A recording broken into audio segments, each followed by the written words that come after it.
S ವೀಕ್ಷಕರೇ, 90 ದಿನದ ಒಳಗಾಗಿ ಚಾರ್ಜ್ ಶೀಟ್ ಸಲ್ಲಿಕೆಯಾಗಬೇಕು. ಒಂದು ಕೊಲೆ ಕೇಸ್ FIR ಆಗತ್ತೆ. FIR ಆದ ನಂತರ ಪೊಲೀಸರು ತನಿಖೆ ಮಾಡ್ತಾರೆ. ತನಿಖೆ ಮಾಡ್ತಾ FIR ಆದ ನಂತರ ಈ ಆರೋಪಿಗಳು ಒಂದು ರೀತಿಯಲ್ಲಿ ಕೋರ್ಟ್ನ ಅಧೀನದಲ್ಲಿರ್ತಾರೆ ಮತ್ತು ಪೊಲೀಸರ ಅಧೀನದಲ್ಲೂ ಇರ್ತಾರೆ. ತನಿಖೆ ಆಗತ್ತೆ. ತನಿಖೆ ಆದ ನಂತರ ಚಾರ್ಜ್ ಶೀಟ್ ಫೈಲ್ ಆಗಬೇಕು. ಚಾರ್ಜ್ ಶೀಟ್ ಫೈಲ್ ಆದ ನಂತರ ಕೋರ್ಟ್ ಅದನ್ನು ವಿಚಾರಣೆಗೆ ತೆಗೆದುಕೊಳ್ಳುತ್ತೆ. 75 ದಿವಸ ಆಯಿತು, ಇವತ್ತು ಚಾರ್ಜ್ ಶೀಟ್ ಸಲ್ಲಿಕೆ ಆಗತ್ತೆ ಅಂತಿತ್ತು, ಆದರೆ ಆಗಲಿಲ್ಲ. ಇನ್ನೆರಡು ದಿನಗಳಲ್ಲಿ ಆಗತ್ತೆ ಅಂತೇಳಿ ಪೊಲೀಸರು ಹೇಳ್ತಾ ಇದ್ದಾರೆ. ಸೊ ಹಾಗಾಗಿ ಚಾರ್ಜ್ ಶೀಟಲ್ಲಿ ಏನಿರ್ಬೋದು, ಯಾರ ಹೆಸರು ಬಿಟ್ಟಿರ್ಬೋದು, 3 ಹೆಸರು ಬಿಡುವಂಥ ಸಾಧ್ಯತೆ ಇದೆಯಂತೆ. ಅಂದರೆ 3 ನಿರ್ದೋಷಿಗಳಾಗುವಂಥ ಸಾಧ್ಯತೆ ಇರುವಂತೆ. ಇನ್ನು ಕೆಲವರು ಬೇರೆ ಬೇರೆ A1 A2 A3 ಅಂತಿದೆಯಲ್ಲ, ಕೆಲವರು ಮೇಲೆ ಕೆಲವರು ಕೆಳಗೆ ಬರುವಂಥ ಸಾಧ್ಯತೆ ಇದೆ. ದರ್ಶನ್ A2ನಿಂದ A1ಗೆ ಬರ್ತಾರೆ ಅನ್ನುವಂಥ ದಟ್ಟವಾದ ಮಾಹಿತಿಗಳು ಹೊರಬರ್ತಾ ಇದೆ. ಬನ್ನಿ ಇದರ ಬಗ್ಗೆ ಒಂದು ರಿಪೋರ್ಟ್ ಮೊದಲು ನೋಡೋಣ, ಆಮೇಲೆ ಸಮಗ್ರವಾಗಿ ಎಲ್ಲ ವಿಚಾರ ಹೇಳ್ತಾ ಹೋಗ್ತೀನಿ.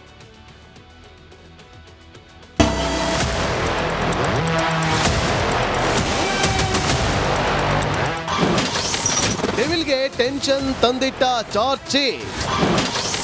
ಕೊನೆ ಕ್ಷಣದಲ್ಲಿ ಖಾಕಿ ಪಡೆಯಿಂದ ಬಿಗ್ ಟ್ವಿಸ್ಟ್. 1 ಅಥವಾ 2 ದಿವಸಗಳಲ್ಲಿ ನಾವು ನ್ಯಾಯಾಲಯಕ್ಕೆ ಅಂತಿಮ ವರದಿಯನ್ನು ಸಲ್ಲಿಸ್ತೇವೆ. ಬಹುಶಃ ಅದೆಷ್ಟೇ ಸಿಟ್ಟಿದ್ದವರು ಇಂತಹ ಭೀಕರ ಕೊಲೆ ಮಾಡಲಿಕ್ಕಿಲ್ಲ. ಆದರೆ ಚಿತ್ರದುರ್ಗದ ರೇಣುಕಾಸ್ವಾಮಿಗೆ ಭೂಲೋಕದಲ್ಲೇ ನರಕ ತೋರಿಸಿ ಕೊಲ್ಲಲಾಗಿತ್ತು. ಆ ಪ್ರಕರಣದ ತನಿಖೆ ಬಹುತೇಕ ಕೊನೆ ಹಂತ ತಲುಪಿದೆ. ಎಲ್ಲ ಅಂದುಕೊಂಡಂತೆ ಆಗಿದ್ದರೆ ಇಂದು ಚಾರ್ಜ್ ಶೀಟ್ ಸಲ್ಲಿಕೆಯಾಗಬೇಕಿತ್ತು. ಆದರೆ ಆ ಪ್ರಕ್ರಿಯೆ ಸ್ವಲ್ಪ ಮುಂದಕ್ಕೆ ಹೋಗಿದೆ.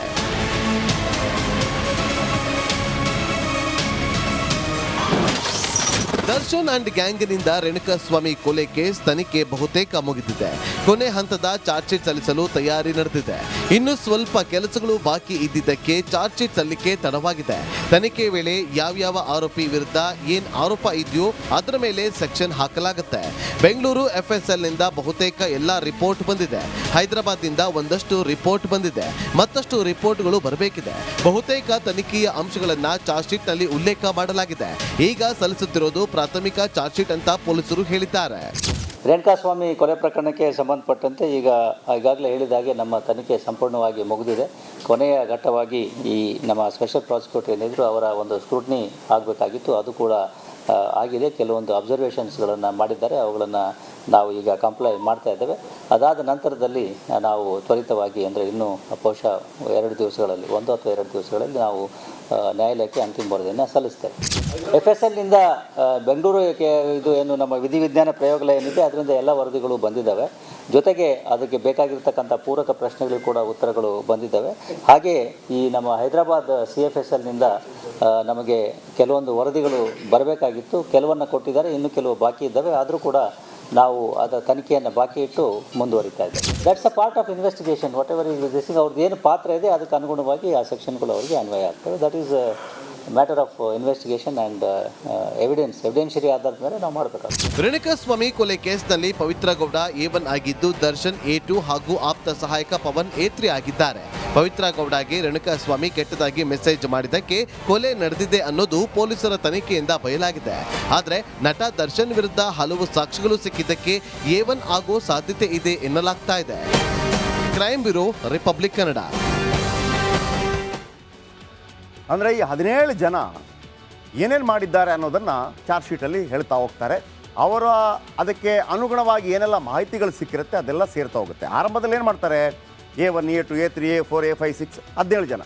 ಈಗ ಕೆಲವೆಲ್ಲ ತನಿಖೆ ಮಾಡಿರ್ತಾರಲ್ಲ, ತನಿಖೆ ಮಾಡಿದಾಗ ಎಲ್ಲ ಮಾಹಿತಿಗಳು ಸಿಕ್ಕಾಗ ಅದಕ್ಕೆಲ್ಲ ಪೂರಕವಾಗ್ತಾ ಇಲ್ಲ. ಇವನು ಜಾಸ್ತಿ ಮಾಡಿದ್ದಾನೆ, ಇವನು ಕಡಿಮೆ ಮಾಡಿದ್ದಾನೆ, ಇವನಿಗೆ ಇನ್ನೂ ಜಾಸ್ತಿ ಶಿಕ್ಷೆ ಆಗಬೇಕು, ಇದೆಲ್ಲ ಆಗುತ್ತೆ. ಇದೆಲ್ಲವೂ ಕೂಡ ಆಗೋದು ತನಿಖೆ. ಪೊಲೀಸರು ಮಾತ್ರ ತನಿಖೆ ಮಾಡೋದು. ತನಿಖೆ ಮಾಡಿದ ನಂತರ ಎಲ್ಲ ನೋಡಿ ಮಹಾಸ್ವಾಮಿ ಅಂತೇಳಿ ಚಾರ್ಜ್ ಶೀಟ್ ಸಲ್ಲಿಕೆ ಮಾಡ್ತಾರೆ. ಯಾರಿಗೆ? ಕೋರ್ಟ್ಗೆ ಬಂದ ನಂತರ ವಿಚಾರಣೆ ಶುರುವಾಗುತ್ತೆ. ಬನ್ನಿ ಹಾಗಿದ್ರೆ ಅವತ್ತಿಂದ ಇವತ್ತಿನ ತನಕ ಏನಿತ್ತು, ಯಾರ ಮೇಲೆ ಕೆಳಗೆಲ್ಲ ಹೋಗ್ತಾರೆ. A1 ಪವಿತ್ರ ಗೌಡ, ರೇಣುಕಾ ಕೊಲೆಗೆ ಮೂಲ ಕಾರಣ ಪವಿತ್ರ, ಅದರಲ್ಲಿ 2 ಮಾತಿಲ್ಲ. ಈ ಮಾಹಿತಿ ಅನೇಕ ಬಾರಿ ಪೊಲೀಸರು ಏನು ಸ್ಪೆಷಲ್ ಪಬ್ಲಿಕ್ ಪ್ರಾಸಿಕ್ಯೂಟರ್ ಕೂಡ ಅದನ್ನು ಹೇಳಿದ್ದಾರೆ. ಸೊ ಹಾಗಾಗಿ ರೇಣುಕಾಸ್ವಾಮಿಗೆ ಚಪ್ಪಲಿಯಿಂದ ಹೊಡೆದಿದ್ದಾರೆ ಪವಿತ್ರ ಅನ್ನುವಂಥ ಮಾಹಿತಿಗಳು ಕೂಡ ಇದೆ. ಇನ್ನು A2 ದರ್ಶನ್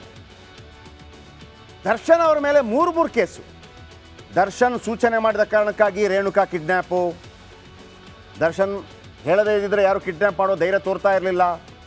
ಆಮೇಲೆ ದರ್ಶನ್ ರೇಣುಕಾ ಸ್ವಾಮಿ ಮೇಲೆ ಮಾರಣಾಂತಿಕ ಹಲ್ಲೆ, ಒಂದು ಕಿಡ್ನ್ಯಾಪ್ ಕೇಸ್, ಒಂದು ಹಲ್ಲೆ ಕೇಸ್. ಆ ನಂತರ ಮೂರನೇದು ಕೊಲೆ ಕೇಸ್, ನಾಲ್ಕನೇದ್ದು ಕೊಲೆ ಮುಚ್ಚಿ ಹಾಕೋದಕ್ಕೆ ಹಣ ನೀಡಿದ್ದ ದರ್ಶನ್ ಮತ್ತು ಕೊಲೆ ಸಾಕ್ಷ್ಯನಾಶ. ಒಟ್ಟು 5 ಕೇಸ್ ಬರುತ್ತೆ ದರ್ಶನ್ ಮೇಲೆ. ಒಂದು ಕಿಡ್ನ್ಯಾಪ್ ಮಾಡಿಸಿದ್ದು, ಒಂದು ಹೊಡೆದಿದ್ದು ಹಲ್ಲೆ ಯತ್ನ, ಇನ್ನೊಂದು ಕೊಲೆ, ಆಮೇಲೆ ಕೊಲೆ ನಂತರ ಅದನ್ನು ಮುಚ್ಚಿ ಹಾಕುವಂಥ ಪ್ರಯತ್ನ, ಆಮೇಲೆ ಸಾಕ್ಷ್ಯನಾಶ. 5 ಕೇಸ್. ಈಗ ಅರ್ಥ ಮಾಡ್ಕೊಳ್ಳಿ ಸ್ಟ್ರಾಂಗ್ ಎಷ್ಟಿದೆ ಅಂತೇಳಿ. ಆ್ಯಂಡ್ A3 ಪವನ್, ಆರೋಪಿ 3 ಪವನ್ ಪಾತ್ರದ ಬಗ್ಗೆ ಕೂಡ ಚಾರ್ಜ್ ಶೀಟಲ್ಲಿ ಉಲ್ಲೇಖ ಆಗುತ್ತೆ. ರಘು ಅವನನ್ನು ಸಂಪರ್ಕಿಸಿ ಕಿಡ್ನ್ಯಾಪ್ ಹೇಗೆ ಮಾಡಬೇಕು ಅಂತೇಳಿ ಪವನ್ ಕೋತಿಕ್ಯಾತ ಎಲ್ಲ ಪ್ರಮುಖ ಪಾತ್ರ ವಹಿಸ್ತಾನೆ. ಆಮೇಲೆ ಇಂಥವ್ರಿಗೆಲ್ಲ ದಮ್ ಜಾಸ್ತಿ ಇರುತ್ತೆ. 10 ಜನ ಸೇರಿದಾಗ ಮಾಬಲ್ಲಿ ಏನೋ ಏನೋ ಅಂತೇಳಿ ಶೆಡ್ನಲ್ಲಿ ರೇಣುಕಾ ಮೇಲೆ ಇವನು ಕೂಡ ಮಾರಣಾಂತಿಕ ಹಲ್ಲೆ ಮಾಡಿದ್ದಾನೆ. ಒಂದು ಕಡೆ ಅಕ್ಕನನ್ನು ಖುಷಿಪಡಿಸಲಿಕ್ಕೆ, ಇನ್ನೊಂದು ಕಡೆ ಅಣ್ಣನನ್ನು ಖುಷಿಪಡಿಸಲಿಕ್ಕೆ. ಈಗ ಪೊಲೀಸರು ಖುಷಿಪಡಿಸ್ತಾ ಇದ್ದಾರೆ. A4 Raghavendra, A4 Raghu, Chitradurga Darshan fan ಸಂಘದ ಅಧ್ಯಕ್ಷ. ಈತನಿಗೆ ಫೋನ್ ಬಂದ ತಕ್ಷಣ, ದರ್ಶನ್ ಫೋನ್ ಬಂದ ತಕ್ಷಣ ಓಹೋ ಸ್ವರ್ಗಕ್ಕೆ ಕಿಚ್ಚು ಹಚ್ಚಂದ ಸರ್ವಜ್ಞ ಹಂಗಾಯ್ತು ಇವನಿಗೆ. ರೇಣುಕಾ ಸ್ವಾಮಿಯನ್ನು ಹುಡುಕಿ ಹುಡುಗರನ್ನು ಸೇರಿಸಿ ಆಟೋ ಕೆಲಸ ಮಾಡ್ತಾ ಇರೋ ಅದನ್ನು ಬಿಟ್ಟು ಕಿಡ್ನಾಪ್ ಮಾಡಿ ಬಂದು ದೇವರಿಗೆ ಅರ್ಪಿಸಿದ್ದು. ಆಮೇಲೆ ಎಂಥ ಕಳ್ಳ ಅಂತಂದರೆ ಕೊಲೆ ಬಳಿಕ ರೇಣುಕಾ ಸ್ವಾಮಿ ಚಿನ್ನಾಭರಣವನ್ನು ಕೂಡ ದೋಚಿದ್ದ. ಅದನ್ನು ಹೋಗಿ ಹೆಂಡತಿಗೆ ಕೊಟ್ಟಿದ್ದ. ಹೇಳಿರ್ತಾನೆ ನಾನು ಖರೀದಿ ಮಾಡ್ಕೊಂಬಂದಿಂದ ಹೇಳಿರ್ತಾನೆ ರಾಘವೇಂದ್ರ. ಮನೆಯವರನ್ನು ಕಳ್ಕೊಂಡಿದ್ದಾನಲ್ಲ, ಮನೆಯವರು ತೀರ್ಕೊಂಡಿದ್ದಾರೆ. ಆಮೇಲೆ A5 ನಂದೀಶ, ಇವನ ಮನೆಯ ಅವಸ್ಥೆ ನಾವು ನೋಡಿದ್ವಿ ಅವತ್ತು. ಶೆಡ್ನಲ್ಲಿ ರೇಣುಕಾ ಸ್ವಾಮಿ ಮೇಲೆ ಹಲ್ಲೆ ಮಾಡಿದ್ದ. ದರ್ಶನ್ಗೆ ಖುಷಿ ಆಗಲಿ ಅಂತೇಳಿ. ಏನು ದರ್ಶನ್ಗೆ ಖುಷಿ ಆದ ನಂತರ ನೆಕ್ಸ್ಟ್ ಪಿಕ್ಚರಲ್ಲಿ ಇವನನ್ನು ವಿಲನ್ ಮಾಡಿಬಿಡ್ತಾರೆ, ಹೀರೋ ಮಾಡಿಬಿಡ್ತಾರೆ. ಮಗ್ಗರ್ ಮಷೀನ್ ಬಳಸಿ ಕರೆಂಟ್ ಶಾಕ್ ನೀಡಲು ಸಹಾಯ ಮಾಡಿದ್ದ. ಮಗ್ಗರ್ ಮಷೀನ್ ಬಳಸಿ. ಇವನ ತಾಯಿ ಪಾಪ ಅಲ್ಲಿ 20,000 ಕಟ್ಟಕ್ಕಾಗ್ತಾ ಇಲ್ಲ ಸರ್ ತಂದ್ಬಿಟ್ಟು ಅಳ್ತಾ ಇದ್ದಾರೆ, ನಮಗೆ ಯಾರು ದಿಕ್ಕಿಲ್ಲ ಅಂತೇಳಿ. ಇವನು ಬಾಸ್ನ ಖುಷಿಪಡಿಸೋದಕ್ಕೆ ಮೆಗ್ಗರ್ ಶಾಕಿಂಗ್. ಆಮೇಲೆ ಮೃತದೇಹ ವಿಲೇವಾರಿ ಮಾಡುವಲ್ಲೂ ಕೂಡ ಪಾತ್ರ ವಹಿಸಿದ್ದ. ಯಾರು? Nandish. And A6 Jagadish, Renuka Swamy kidnap ಮಾಡಿದವರಲ್ಲಿ ಈತನೂ ಒಬ್ಬ. ಹಣ ಪಡೆದು ಮೃತದೇಹ ಎಸೆಯುವುದಕ್ಕೆ ಹೋಗಿದ್ದ. A7 ಅನುಕುಮಾರ್, ರೇಣುಕಾ ಸ್ವಾಮಿ ಕಿಡ್ನ್ಯಾಪ್ನಲ್ಲಿ ಮಾತ್ರವೇ ಭಾಗಿಯಾಗಿದ್ದ. ಈತನ ಮನೆಯವರು ತೀರ್ಕೊಂಡಿದ್ದಾರೆ. ಹಲ್ಲೆಯಲ್ಲಾಗಲಿ ಶವ ಎಸೆಯೋದ್ರಲ್ಲಿ ಈತನ ಪಾತ್ರವಿಲ್ಲವಂತೆ. ನಾನು 3 ಹೇಳ್ತಾ ಇದ್ದೆ ನಿರ್ದೋಷಿಗಳಾಗ್ತಾರೆ ಅಂತೇಳಿ. 17ರಲ್ಲಿ 3 ಜನ ಇದ್ದಾರೆ, ಯಾರು ಅಂತ ಆಮೇಲೆ ಹೇಳ್ತೀನಿ. A8 ರವಿ, ಕಾರು ಚಾಲಕನಾಗಿ ಕೆಲಸ ಮಾಡ್ತಾ ಇದ್ದ A8 ರವಿ ರೇಣುಕಾ ಸ್ವಾಮಿಯನ್ನು ಬೆಂಗಳೂರಿಗೆ ಕರೆತರಲು ಸಹಕರಿಸಿದ್ದ. ಹಣ ಪಡೆದು ಮೃತದೇಹ ಎಸೆಯುವುದರಲ್ಲಿ ಭಾಗಿಯಾಗಿದ್ದ, ಸಿಕ್ಕಾಕೋತಾನೆ. A9 ಧನ್ರಾಜ್, ರೇಣುಕಾ ಸ್ವಾಮಿ ಹತ್ಯೆ ಮಾಡಿದ ಬಳಿಕ ನಾಪತ್ತೆಯಾಗಿದ್ದ ಧನ್ರಾಜ್. ಮೆಗ್ಗರ್ ಡಿವೈಸ್ನಿಂದ ರೇಣುಕಾ ಸ್ವಾಮಿಗೆ ಶಾಕ್ ನೀಡಿದ್ದ. ಇವನ ಬಳಿ ದುಡ್ಡಿರಲಿಲ್ಲ, ಆಕೆ ಹತ್ರ ಹೇಳ್ಬಿಟ್ಟು ದುಡ್ಡು ಹಾಕಿಸ್ಕೊಂಡಿದ್ದ. A10 ವಿನಯ್, ದರ್ಶನ್ ಆಪ್ತನಾಗಿದ್ದ. ಸ್ಟೋನಿ ಬ್ರೂಕ್ ಪಬ್ನಲ್ಲಿ ಆರಾಮಾಗಿದ್ದ. ರೇಣುಕಾ ಸ್ವಾಮಿಗೆ ಲಾಠಿ ಬೀಸಿ ಹೊಡೆದು ಹಲ್ಲೆ ಮಾಡಿದ್ದ. A11 ನಾಗರಾಜು, ನಟ ದರ್ಶನ್ ಅವರ ಅನಧಿಕೃತ ಮ್ಯಾನೇಜರ್. ಹಲ್ಲೆ ನಡೆಸುವ ವೇಳೆ ಕಾಲಿನಿಂದ ಒದ್ದಿದ್ದ ನಾಗರಾಜು, ಖುಷಿ ಆಗಬೇಕಲ್ಲ. A12 ಲಕ್ಷ್ಮಣ್ ದರ್ಶನ್ ಕಾರು ಚಾಲಕನಾಗಿದ್ದ. ಕೊಲೆಯ ವೇಳೆ ಸ್ಥಳದಲ್ಲಿದ್ದ ಲಕ್ಷ್ಮಣ್ ಮೃತದೇಹವನ್ನು ಎಸೆಯಲು ವ್ಯವಸ್ಥೆ ಮಾಡಿದ್ದ. A13 ದೀಪಕ್, A13 ಆರೋಪಿ ದೀಪಕ್ ದರ್ಶನ್ ಆಪ್ತ. ನಿಖಿಲ್ ಕೇಶವಮೂರ್ತಿ ಕಾರ್ತಿಕ್ಗೆ ಹಣ ಕೊಟ್ಟಿದ್ದ ಸರೆಂಡರ್ ಆಗಿ ಅಂತೇಳಿ. ದರ್ಶನ್ ಪ್ರದೋಷ್ ಹೇಳಿದ್ದಕ್ಕೆ ತಲಾ 5 ಲಕ್ಷ ಹಣ ನೀಡಿದ್ದ. A14 ಪ್ರದೋಷ್ ಸಾಕ್ಷಿ ನಾಶದ ಖರ್ಚಿಗಾಗಿ 30 ಲಕ್ಷ ರೂಪಾಯಿ ಹಣ ವ್ಯವಸ್ಥೆ ಮಾಡಿದ್ದ. ಸಣ್ಣ ಪುಟ್ಟ ಆ್ಯಕ್ಟಿಂಗ್ ಮಾಡ್ತಾನೆ. ಆರೋಪಿಗಳನ್ನು ದರ್ಶನ್ಗೆ ಭೇಟಿ ಮಾಡಿಸಿ ಸರೆಂಡರ್ ಮಾಡಿಸಿದ್ದ. A15 ಕಾರ್ತಿಕ್ ಪಟ್ಟಣಗೆರೆ ಶೆಡ್ನಲ್ಲಿ ಕೆಲಸ ಮಾಡ್ತಾ ಇದ್ದ.